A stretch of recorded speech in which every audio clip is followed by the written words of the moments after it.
ഞാൻ വിചാരിച്ചത് അക്ബറിന് ഇന്നലെ ഭയങ്കര ശിക്ഷയായിരിക്കും കൊടുക്കാൻ പോകുന്നുണ്ടത്. അക്ബർ കൺഫെഷൻ റൂമിലേക്ക് പോകുന്നെല്ലാം പറഞ്ഞിട്ട് ഞാൻ ഓർത്തതെന്ന് വെച്ചാൽ ഭയങ്കര ശിക്ഷയാണ് ഓർക്ക് കൊടുക്കാൻ പോകുന്നത്. ഈശ്വര, ഇന്ന് തന്നെ അയാൾ ഇപ്പോൾ ഈ വീട്ടിൽ പിന്നെ ബിഗ് ബോസ് ഹൗസിൽ നിന്ന് ഒഴിവാക്കുമോ, അല്ലെങ്കിൽ അയാൾ ഇന്ന് തന്നെ വീട്ടിലേക്ക് പറഞ്ഞു വിടുമോ എന്നൊക്കെയാണ് ഞാൻ വിചാരിച്ചത്. നോക്കുമ്പോഴാണ് സംഭവം മനസ്സിലായത്. എന്നാ അറിയാ, ഉമ്മാനെ കാണണം, ഉമ്മാനെ കാണണം ഉമ്മ. എൻ്റെ പൊന്നിലാലേട്ടാ, കുറച്ച് പാപ്പിയും കൂടി മേടിച്ചു കൊടുത്തൂടെ എന്നാൽ. അല്ല, എന്നാൽ പിന്നെ ഒരു പാപ്പിയും കുറച്ച് ബിസ്ക്കറ്റും കൂടി മേടിച്ചു കൊടുത്തുകൂടേനാ. ഇനി ഏതായാലും ഒരു കാര്യം ചെയ്യും, അക്ബറിനൊരു കാര്യം ചെയ്യും. അക്ബറിന് ആദ്യമായിട്ട് ഒരു റൂം കൊടുത്തിട്ട് ഫാമിലിനെയും കൊണ്ടുവരുന്നല്ലേ നല്ലത്. ബിഗ് ബോസിനെ വേണ്ടപ്പെട്ട ആൾ തന്നെയാണ്, ഏഷ്യാനെറ്റിനും വേണ്ടപ്പെട്ട ആൾ തന്നെയായിരിക്കും.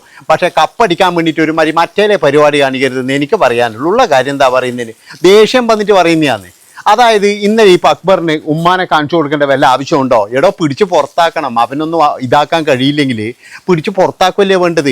അല്ലാതെ അക്ബറാടെ നിൽക്കണമെന്ന് എനിക്കൊരു നിർബന്ധവുമില്ല, പ്രേക്ഷകർക്കൊരു നിർബന്ധവുമില്ല. പിന്നെ ആയിരിക്കാം നിർബന്ധം?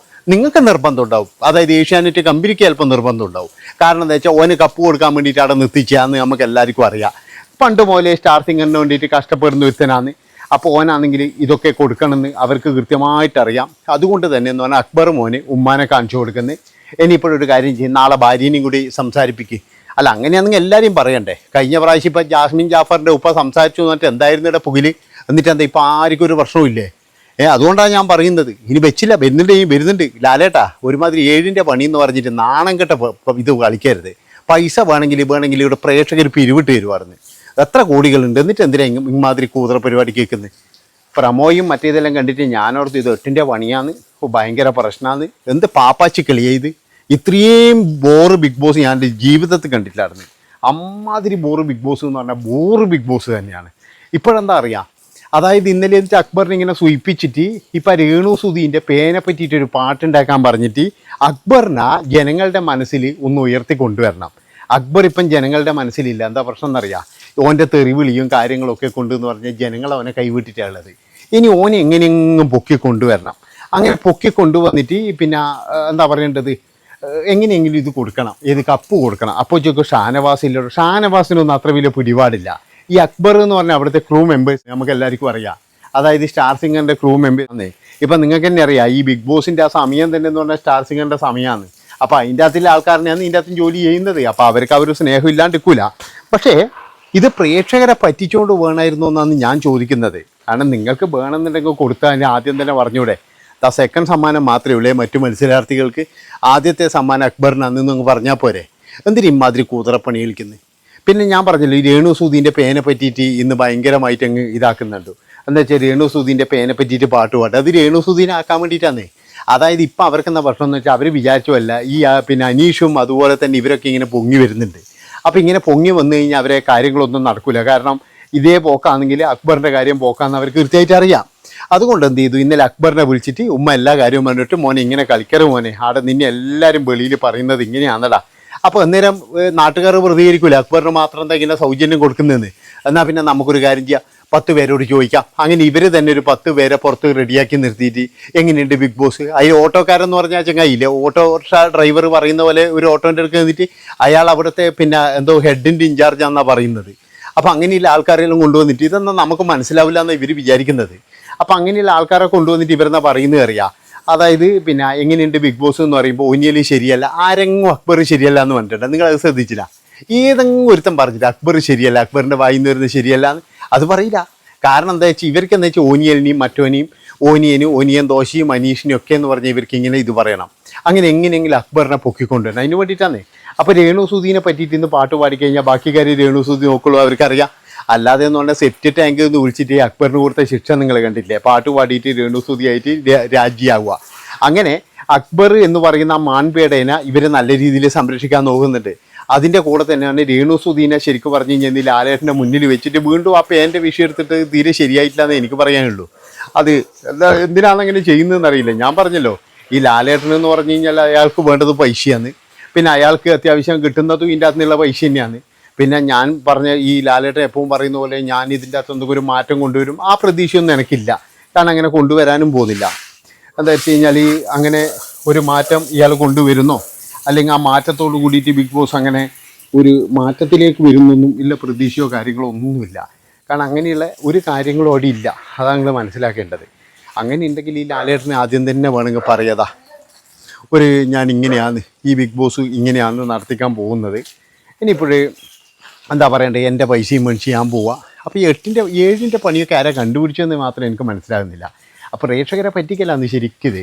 ഈ പ്രമോ കാണിക്കുമ്പോൾ എന്താ വെച്ചാൽ വലിയ എന്തോ ഒരു സംഭവം ഇങ്ങനെ കാണിക്കും, നമ്മൾ എന്നിട്ട് എല്ലാവരും കൂടിയിട്ട് അതിൻ്റെ അകത്തങ്ങ് ചാടി പോകും. ഇന്നലെ ഇപ്പോൾ ലാലേട്ടൻ വരുന്ന ആ ഇതെല്ലാം കണ്ടപ്പോൾ ഞാൻ വിചാരിച്ചു അക്ബറിനിട്ട് 2 അടിയെല്ലാം കൊടുക്കും ഇയാളെന്ന് ഞാൻ ഓർത്തത്. കാരണം എന്താ വെച്ചാൽ ഇവർക്കൊക്കെ എന്തോ എന്താ പറയേണ്ടത്, ഇതൊരു മെഗാ സീരിയൽ പോലെ അങ്ങ് കൊണ്ടുപോകണം. അതാണ് ഇതല്ല ശരിക്കും ബിഗ് ബോസ് എന്ന് പറഞ്ഞാൽ എന്താ വേണ്ടത് അറിയാം. അതായത് ഇവർക്ക് ഇഷ്ടപ്പെട്ടില്ലെങ്കിൽ ഇവർ കാര്യം ചെയ്യുക, ഇവരങ്ങ് പറഞ്ഞു വിടുക. എന്നിട്ട് എന്ത് ചെയ്യുക, ഒരുപാട് പേര് ഇപ്പോഴും വെളിയിലിങ്ങനെ കാത്തു നിൽക്കുന്നുണ്ട്. അവരെയൊക്കെ ഇങ്ങനെ എടുത്തിട്ടുണ്ടെങ്കിൽ എന്തൊരു രസമായിരിക്കും എന്നറിയാം ബിഗ് ബോസ്. ഇതിപ്പോഴും എന്ന് പറഞ്ഞു കഴിഞ്ഞാൽ എന്നാണ് കുറേ ആൾക്കാർ റിവ്യൂ പറയുന്നത്, കുറേ ആൾക്കാർ അതിൻ്റെ ഉള്ളിലത്തെ കാര്യം പറയുന്നത്, കുറേ ആൾക്കാർ ഇതാ നാളത്തെ എപ്പിസോഡ് വരെ പുറത്തായിരുന്നു. അപ്പോൾ ഇങ്ങനെയൊക്കെയാണ് സംഭവങ്ങൾ. ഇന്നലെ ഇപ്പോൾ രാത്രി ഷൂട്ടിങ് കഴിഞ്ഞേരം മുതൽ തന്നെ ലാലേട്ടൻ്റെ ഫുൾ എപ്പിസോഡ് പുറത്തായിട്ടുണ്ട്. അപ്പോൾ ഇതിൻ്റെ കാര്യങ്ങളൊക്കെ, ഇതിൻ്റെ വിശ്വാസതയും കാര്യങ്ങളൊക്കെ ഇങ്ങനെ പോയിക്കൊണ്ടിരിക്കലാണ്. അന്നേരമാണ് ലാലേട്ടൻ വന്നിട്ട് പറയുന്നത് ഇത് 7ൻ്റെ പണിയാണെന്ന്. അങ്ങേർക്ക് തന്നെ ഇപ്പം മടുത്തിട്ടില്ല, ഇത് എങ്ങനെയും ഒന്ന് തീർന്നിട്ടുണ്ടെങ്കിൽ വീട്ടിൽ പോകാമല്ലോ എന്ന് അങ്ങേര് വിചാരിക്കുന്നത്. അല്ല, അങ്ങേർക്കും മടുക്കാണ്ടിരിക്കില്ല. കാരണം എന്താ പറയുക, ഈ എല്ലാ കാര്യവും എന്ന് പറഞ്ഞാൽ അങ്ങേർക്ക് പറഞ്ഞു കൊടുക്കുന്നത് ആരാ, ഇതിൻ്റെ ക്രൂ മെമ്പേഴ്സാണ്. അവർ പറഞ്ഞു കൊടുക്കുമ്പോൾ കൃത്യമായിട്ട് പറഞ്ഞു കൊടുത്തിട്ടില്ലെങ്കിൽ ഇതാണ് അവസ്ഥ. എന്താ വെച്ചാൽ ലാലേട്ടൻ അറിയില്ലല്ലോ ഇതിൻ്റെ കാര്യങ്ങളൊന്നും. പക്ഷേ ആ മനുഷ്യൻ എന്തിനാണ് ഇങ്ങനെ പൈസക്ക് വേണ്ടിയിട്ട് ഇങ്ങനെ ഇത് ആൾക്കാരെ കൊണ്ട് പറയിക്കുന്നതെന്നാണ് എനിക്ക് മനസ്സിലാക്കാത്തത്. അപ്പോൾ ഇതിൻ്റെ ഒരു കാര്യം എന്താ വെച്ച് കഴിഞ്ഞാൽ ഈ അക്ബറിന് എങ്ങനെയെങ്കിലും ആ ഒരു സമ്മാനവും കാര്യങ്ങളെല്ലാം കൊടുക്കാൻ വേണ്ടിയിട്ടില്ലേ ഒരു തീവ്ര യത്നാണ് ഇവരിങ്ങനെ നടത്തിക്കൊണ്ടിരിക്കുന്നത്. അല്ലാതെ വേറെയൊന്നുമല്ല. ഞാൻ പറഞ്ഞല്ലോ, പാപ്പി വേണമെന്ന് പറഞ്ഞാൽ കുറച്ച് ബിസ്ക്കറ്റും കൂടി വാങ്ങിച്ചു കൊടുത്തിട്ടുണ്ടെങ്കിൽ അതൊരു വലിയ ഉപകാരം തന്നെയായിരുന്നു. അക്ബറിന് ഭക്ഷണം കിട്ടുന്നില്ല, ഇല്ലേ ബിസ്ക്കറ്റ് വേണം. പിന്നെയെന്ന് പറഞ്ഞു കഴിഞ്ഞാൽ ഇനിയിപ്പോൾ ഈ അവിടുന്ന് ഇപ്പോൾ പടക്കം പൊട്ടിച്ച് കളിക്കേണ്ടെങ്കിൽ വേണമെങ്കിൽ പൊട്ടാസ് വേണം. ഇതൊക്കെ വേണമെങ്കിൽ മേടിച്ച് കൊടുക്കുക. കാരണം പാപ്പിക്കുട്ടിയെന്ന് മനസ്സിലായി ഇന്നലെ കൊണ്ട്. കാരണം വലിയ ശരീരം വെച്ചിട്ട് മറ്റേ ഇങ്ങനെ നടത്തലം കണ്ടു കഴിഞ്ഞാൽ ഭയങ്കരമായിരിക്കും. ഉമ്മാ ഉമ്മാ എന്ന് പറഞ്ഞൊക്കെ കാര്യം. ഇതൊക്കെ കാണുമ്പോൾ എനിക്ക് പ്രവാസി സഹോദരന്മാരോടൊക്കെ എന്ന് പറഞ്ഞാൽ ഒരു ബഹുമാനം കൂടുതലാണ്. കാരണം ഇവന്മാർ ഈ 15 ദിവസം ആകുമ്പോഴേക്കും ഇവന്മാരെ ഈ ഒടുക്കത്തെ അഭിനയം കാണുമ്പോൾ ഭ്രാന്ത് പിടിക്കുമായിരുന്നു. എന്തൊരു അഭിനയമാണ്. ഇവിടെ പ്രവാസികളൊക്കെ 2 കൊല്ലല്ലാന്ന് വിട്ടേക്കുന്നത് വീട്ടിൽ നിന്ന്. അവരൊക്കെ ഒന്നെന്ന് പറഞ്ഞു കഴിഞ്ഞാൽ ഇതുപോലെ ഫാമിലി ഇല്ല, ബാക്കി കാര്യങ്ങളൊക്കെ ഉണ്ട്. പക്ഷെ അവരതൊക്കെ സഹിച്ച് നിൽക്കുന്നില്ലേ, അതാണ് നിങ്ങൾ മനസ്സിലാക്കേണ്ടത്. അപ്പോൾ ഇപ്പോൾ നിങ്ങളിനി എല്ലാവരും ഒരു കാര്യം ചെയ്യും, ഇനി അക്ബറിനെ എങ്ങനെയെങ്കിലും വോട്ട് ചെയ്തിട്ട്, വോട്ടില്ലെങ്കിൽ കുഴപ്പമൊന്നുമില്ല, അവർ വോട്ടെല്ലാം അവരുണ്ടാക്കി കൊടുത്തോളൂ. അതായത് നമ്മളെ കാണിച്ചുകൊണ്ടൊന്നല്ലല്ലോ ഇവർ വോട്ട് ചെയ്യിക്കുന്നത്. ഏതായാലും ഈ ഒരു കാര്യം ഞാൻ നിങ്ങളോട് പറയാം, ഈ ഒരു കപ്പ് അക്ബറിന് തന്നെയാണ്. അതിന് വേണ്ടിയിട്ടുള്ള പണി ഏഷ്യാനെറ്റ് ഇപ്പം തുടങ്ങിയിട്ടുണ്ട്. ഇന്നത്തെ ആ എപ്പിസോഡ് വരുമ്പോൾ നിങ്ങൾക്ക് കാര്യങ്ങളെല്ലാം മനസ്സിലാകും. കാരണം അക്ബറിനെ മാൻപേടയാക്കാൻ വേണ്ടിയിട്ട് കണഞ്ഞ് ശ്രമിക്കുന്നുണ്ട്. പക്ഷേ എങ്കിൽ എത്രത്തോളം അത് വിജയിക്കുമെന്ന് എനിക്കറിയില്ല. കാരണം അയാളുടെ വാക്ക് ഭയങ്കര പ്രശ്നം തന്നെയാണ്. ഏതായാലും ഉമ്മ ഹിൻഡ് കൊടുത്തിട്ടുണ്ട്, എല്ലാവർക്കും കൊടുക്കണം, അതാണ് വേണ്ടത്. എല്ലാവർക്കും കൊടുക്കുക. നിങ്ങൾ എല്ലാവരും വീട്ടിലേക്കും വിളിക്കാറുണ്ട്. പണ്ട് മറ്റേ ഈ പാലാ സജി പറഞ്ഞ പോലെ ബിഗ് ബോസിൽ വരാൻ ഞാൻ തയ്യാറാണ്. പാലാ സജീനല്ലേ നിങ്ങൾക്ക് മറ്റേ ഒരു പാട്ടെല്ലാം പഠിച്ച് ജയൻ്റെ ഡാൻസെല്ലാം കളിക്കുന്ന ചെങ്ങായിൻ്റെ വരും. അപ്പോൾ ആ ചെങ്ങായി ഇപ്പോൾ ഇതുപോലെ ബിഗ് ബോസിൽ വരാൻ വേണ്ടി ബിഗ് ബോസ് വിളിച്ചു പോലും. ബിഗ് ബോസ് വിളിച്ചപ്പോൾ എനിക്ക് കുറച്ച് ഡിബേറ്റ് ഉണ്ട്, എന്താ ആഴ്ചയ്ക്ക് 2 ദിവസം ലീവ് വേണം, പിന്നെ എനിക്ക് മൊബൈൽ ഉപയോഗിക്കാൻ വേണം എന്നൊക്കെ പറഞ്ഞിട്ട് ഒരു പ്രശ്നം ഉണ്ടായിരുന്നു. ബിഗ് ബോസ് പറഞ്ഞാലും പോയിക്കോന്ന് പറഞ്ഞില്ല. അങ്ങനെയാണ്.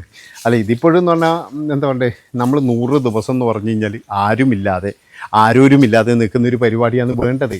പക്ഷേ ഇവർ ചെയ്യുന്ന എന്താ അറിയുക, അതെല്ലാം വിട്ടിട്ട് 100 ദിവസം ഇവർക്ക് വീട്ടിലെ കാര്യങ്ങളും ഇതെല്ലാം എന്ന് പറഞ്ഞു കഴിഞ്ഞാൽ ഇങ്ങനെ കാണിച്ചു കൊടുക്കുകയല്ലേ ചെയ്യുന്നത്.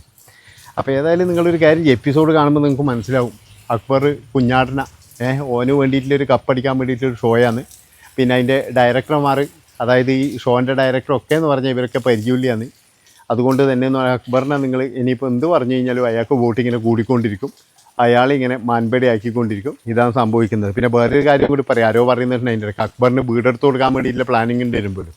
അപ്പോൾ അങ്ങനെ വേണ്ട, നിങ്ങളൊരു കാര്യം ബിഗ് ബോസിലേക്ക് കയറ്റി ആടെയാകുമ്പോഴെന്ന് പറഞ്ഞാൽ നമ്മൾ ഷോയും ആവും, വീടും നടക്കും. അങ്ങനെയൊക്കെയാണ് നടക്കുന്നത്. അതായത് ഇത്രയും പറഞ്ഞുകൊണ്ട് ഈ ഒരു വീഡിയോ ഇവിടെ വെച്ച് വൈൻഡപ്പ് ചെയ്യാണ്. കാരണം ഇരുട്ടായില്ലേ, ഇനിയിപ്പം വെള്ളം നനക്കാണ്ട് കുറച്ചും കൂടി.